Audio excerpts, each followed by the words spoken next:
Assalamualaikum warahmatullahi wabarakatuh. Selamat pagi semuanya anakku. Gimana kabar kalian? Buromlah harap semua dalam keadaan sehat dan bahagia serta selalu dalam lindungan Allah. Alhamdulillahirrahmanirrahim. Sebelum kita mulai pelajaran, marilah kita berdoa dulu agar materi apa yang kita pelajari ini bisa membawa hikmah dan keberkahan untuk kita. Berdoa mulai.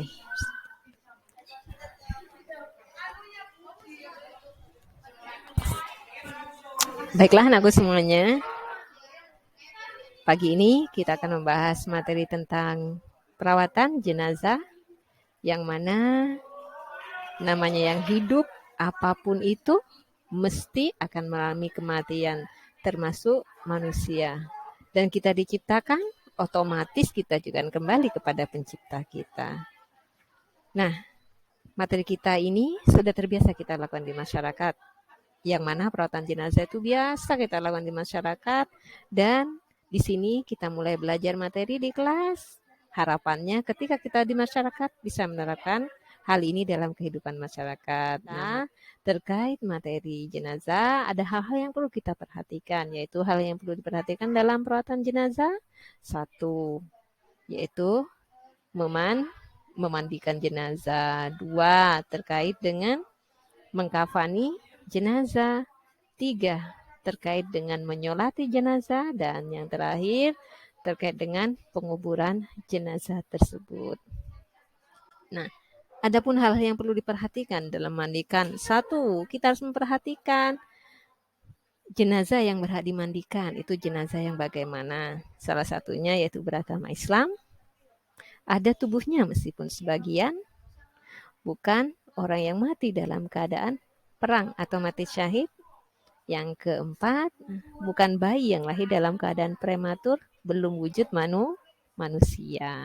Oke, itu yang perlu diperhatikan dalam memandikan jenazah. Setelah kita melakukan prosesi memandikan jenazah, kita lanjut yaitu pada prosesi mengkafani jenazah. Yang mana dalam prosesi mengkafani jenazah yaitu minimal jenazah itu dikafani dengan satu kain kafan. Kalau itu cukup menutupi seluruh tubuhnya. Akan tetapi kalau tidak cukup untuk jenazah laki-laki 3 helai atau 3 kain kafan. Untuk jenazah perempuan butuh 5 kain kafan. Karena kenapa kok ada perbedaan? Karena aurat kita antara laki-laki dan perempuan juga ada perbedaan. Nah, di sini perlu kita perhatikan. Setelah mengkafani jenazah, kita lanjut pada sholat jenazah. Nah, pada sholat jenazah yang perlu kita perhatikan yaitu terkait sholat jenazah.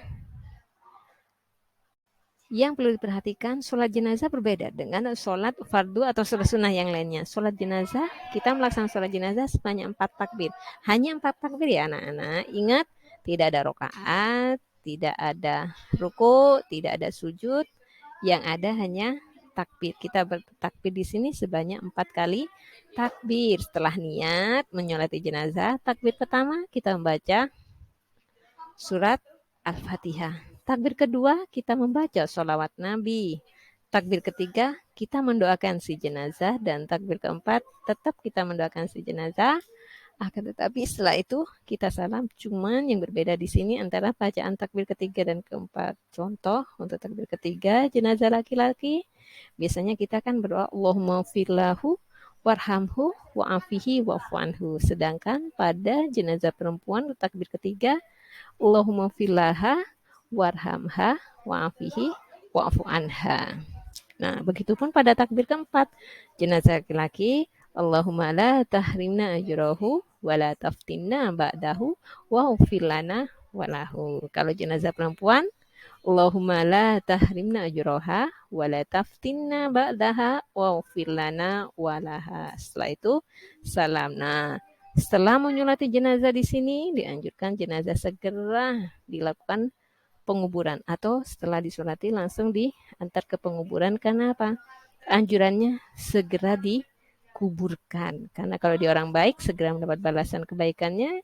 Kalau dia orang yang buruk, segera menyelesaikan keburukannya atau segera menyelesaikan dengan tanggung jawab yang sudah dirasakan di dunia dan mendapat balasan di kubur di sini. Nah, itu setelah menguburkan, harapan kita semua, kita di sini hidup dengan cara yang baik, meninggalnya pun semoga kita dalam keadaan husnul khotimah, dengan dalam keadaan yang baik. Oke, anak-anakku semuanya, untuk selanjutnya kita lanjut pada materi selanjutnya, yaitu praktek tentang perawatan jenazah. Sekian yang bisa Bu Romla sampaikan. Kalau ada salah kata, Bu Romla minta maaf. Boleh kalian cari sumber yang lain. Terima kasih banyak. Dari sumber yang lain itu bisa jadi tambahan ya, tambahan materi, karena tidak terbatas pada materi saya saja. Terima kasih banyak anakku semuanya. Tetap semangat. Assalamualaikum warahmatullahi wabarakatuh.